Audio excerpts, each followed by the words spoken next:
Well, good afternoon, folks. We're out here on the ridge managing power today, and if you look around at the weather, it's overcast. It was raining earlier, so our batteries got down to 12.9, our life post, so we turned the generator on. So when you're making power for yourself, there's a lot to consider. So the one thing that all off-gridders have is a generator. That's key, if there's ever a problem with your solar system, a problem with your charger, you have a generator. And a generator, well, you still need to charge your battery, so a lot of people have backup chargers. I have a little handheld one, a 25 amp, one that we got at Canadian Tire. It's a big chain here in Canada. And I'm walking over to our spot where the generator's running. You can hear it run. And I got thinking, we got a pretty good generator. It's a benchmark. It has a 5-year warranty.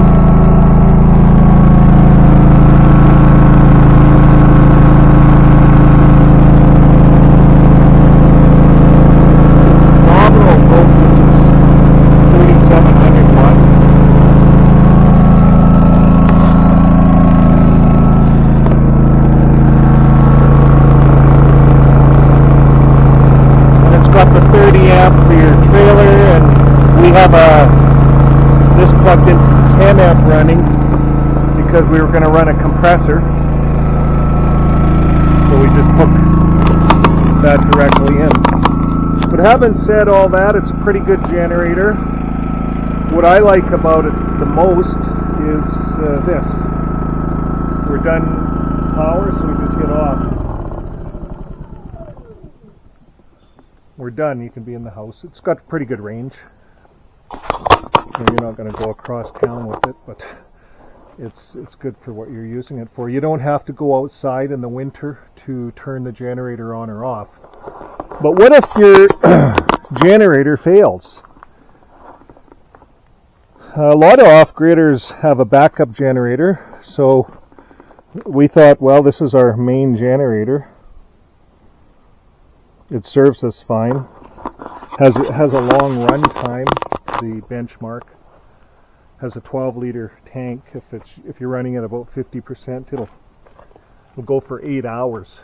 So that's a long time. We usually only run it maybe a couple of hours to charge. That's it. Once the batteries are charged, you don't need the generator.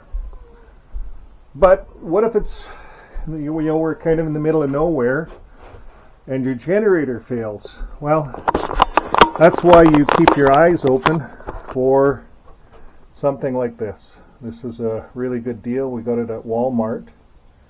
And it's a generator, inverter. It's got all the standard CO detection features. Its running watts is 3,200. The benchmark was 37. This max is out at 4,000. Benchmark's 4,500. So it's in there. It'll run everything that we're doing. It's a good little backup, smaller motor, so it should use less gasoline. So everyone wants to see what's inside the box.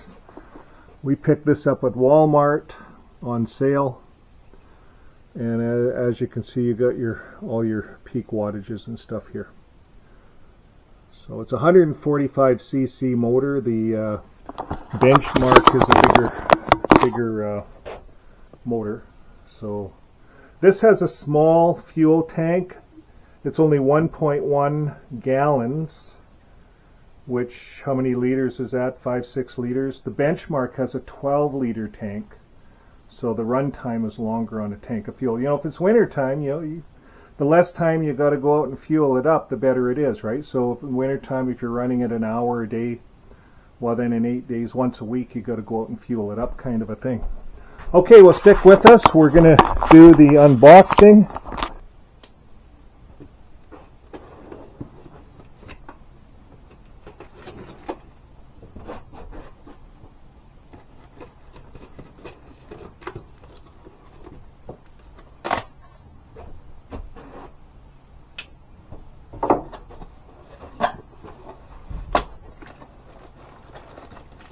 Okay, we got our plug kit here. We got our fuel container. And what else do we have? Oh, we got a couple plugs. This is different. Bag of plugs. And that's it. Okay, so we got our pretty little helper here with us today. My good wife. She's going to lift that down because I'm not allowed to lift. Do you want this up here or do you want this up here? We can put it up there, maybe. Eh?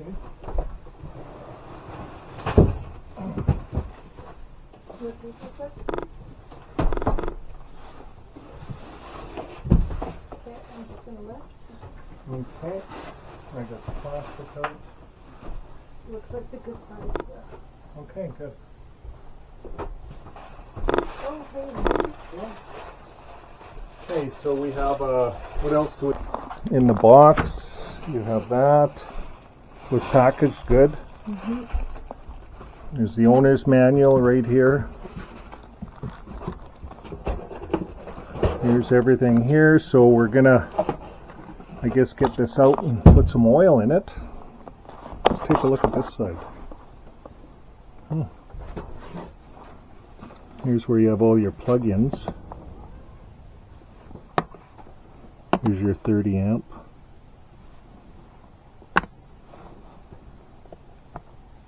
Has a cute little exhaust on it.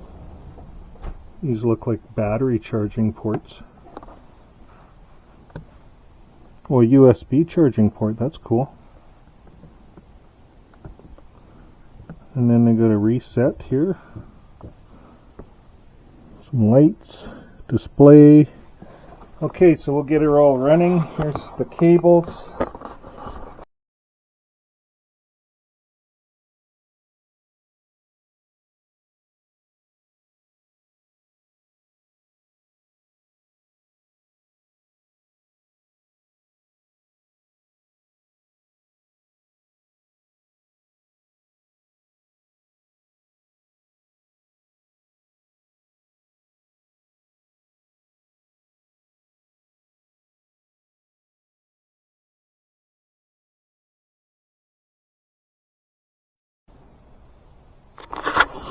Okay, so we're gonna put some oil in the generator.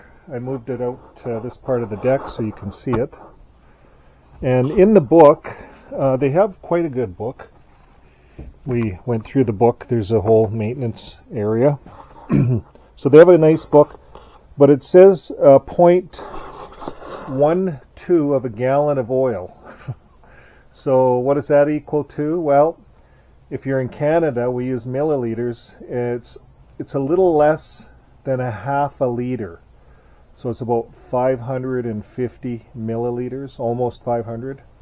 So that's what I'm using. I got my markers right here. It shows right on the side here how much I'm going to put in. I went with Pennzoil 1030. I went with a full synthetic. And so I'm going to put the oil in here. And it has a neat little oil funnel for you. So you just screw the oil funnel in, and then you can slowly put the oil in until you see the oil. Okay, so I'm going to do that here, and I'll see if I can set the camera up to watch.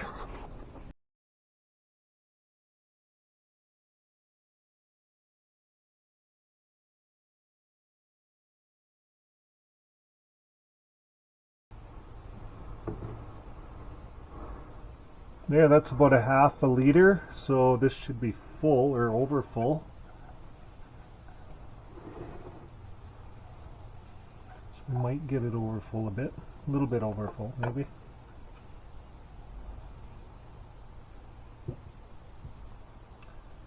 And you can see the oil's actually coming right out there.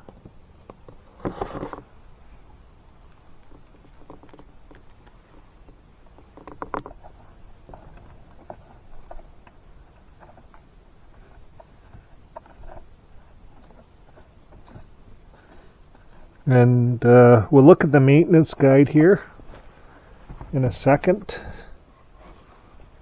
It says recommend change the engine oil after the first 20 hours or the first month of use.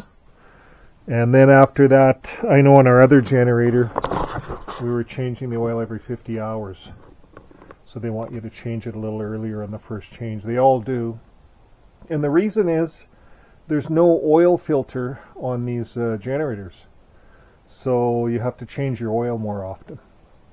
And that's the trade-off, I guess, of not having like a big motor, you know, with filters and stuff like that. It'd be a little bit of a pain in the neck, you know, like your John Deere lawnmower. So this is a little simpler, no oil filters, just change the oil. That's another video on how to change the oil. And here, I would suspect you just pull out this nut and let it drain out right here. So that's what I would suspect without going any further.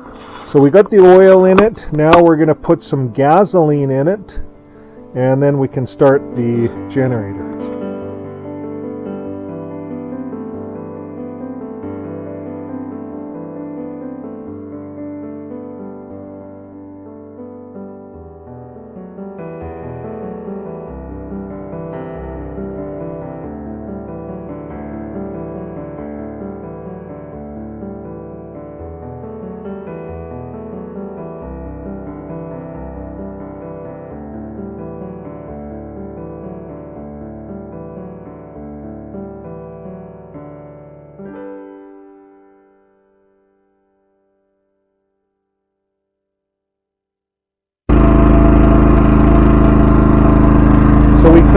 We got the app set up, but we couldn't get it to turn it off and on through the app.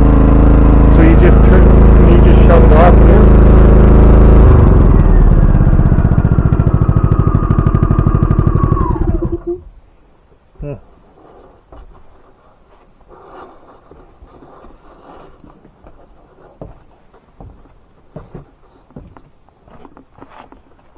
I like the benchmark remote control better. It's simple. That's nice.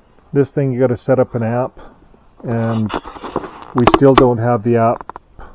We have it talking. We can turn the idle up and down, but we can't make it turn on and off and things like that yet. So we'll check into it some more, but that's out of the box. Now, one of the other things you want to have to figure out is your charger. This converter charger PowerMax. A lot of people get confused on, do we get a 3-stage smart charger with fixed output modes? Like, what does all that mean to the average person? Well, if you're doing lithium, you do not use any of the 3-stage smart charging. That's for the old AGM or lead acid. So what you're going to use is you're going to set it to fixed, and then you set the little screw terminal to what voltage you want. Usually lithium's 14.6 or 14.4 volts. I set mine to 14.4. Now, what if your charger craps out on you? Do you have a backup? This is our backup generator. We have this old, well, it's not old, it's a MotorMaster battery charger, but it's not designed for lithium. It charges AGM, and you can use that. It'll put 25 amps in. You can't finish your batteries. You know, this will put the 14.2 volts in all the way until that battery's finished, where this one it'll try to go to an absorb mode, 13.8 or 13.5 volts. So you can get a bulk charge into your batteries. It can be a little bit of a backup for you if you had a failure like this. So a lot of people aren't sure about that. What's the pros and cons? Well, it's not a long-term solution, your MotorMaster, because you'll never ever get your battery brought up to the proper full charge that your lithium wants to be brought up to. So that's about it for today on having a backup system for your power system and having it all kind of covered, because you are the power company. We are the power company. Now the backup for this is we can use a small generator And you notice over there we have a 19-foot holiday trailer. Well, that's what we'll take with us when we go with a holiday trailer. We'll take that generator, and it'll work just fine. So your backup can serve as a couple of purposes. And on our holiday trailer we have AGM batteries, so this charger could work if we had a charger problem. So all of this is backup, but this PowerMax is probably it's a very well known, reputable charger, works well, and this is what they put in a lot of the campers. So it's very economically priced for 100 amp. I think you can, my good neighbor's buying one, he said for under 200 bucks. Something like the PowerMax. The PowerMax you might pay a little bit more for the name. And I think we paid around $300 for this one. So anyways, we haven't had any failures yet, and we do have some backup solutions. So folks, that's about it. Until next time, keep living your life with solar. It's much easier. Sun comes up in the morning and no generators are running. It's quiet. And by the time you have your coffee and you look, oh, your batteries are almost up there. That's how solar is. It's wonderful. But we do need the generator from time to time, especially on days like today when it's clouded in and rain most of the day. But I think tomorrow it's scheduled to be sunny. I want to show you the amount of solar we're making. We're making 400 watts. Can you see that? 400 watts of solar. Now I'm going to go outside and show you. These are only 500 watt panels. So we're going to go outside here. And it's raining. It's a sunshine rain. Rain shower. It's a rain shower. Look at it. I guess it's a sun shower. Yeah. So you can see kind of the sun up there.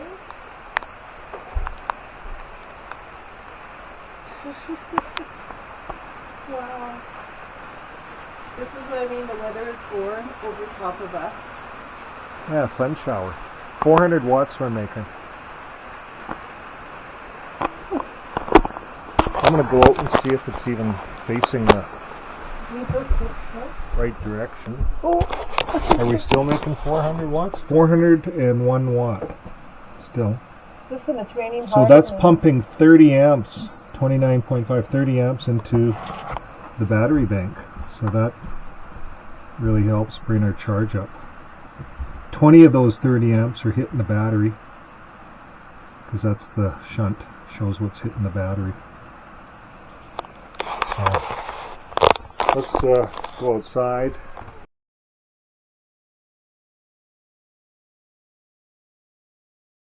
So the sun's actually over there. We're not looking right at the sun. So all I'm going to do is move it.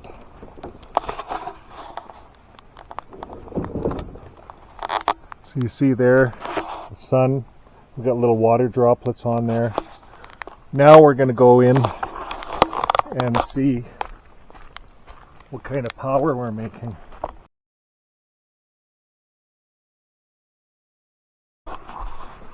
Wow, we bumped that up 67 watts. I'm going to clean the lens.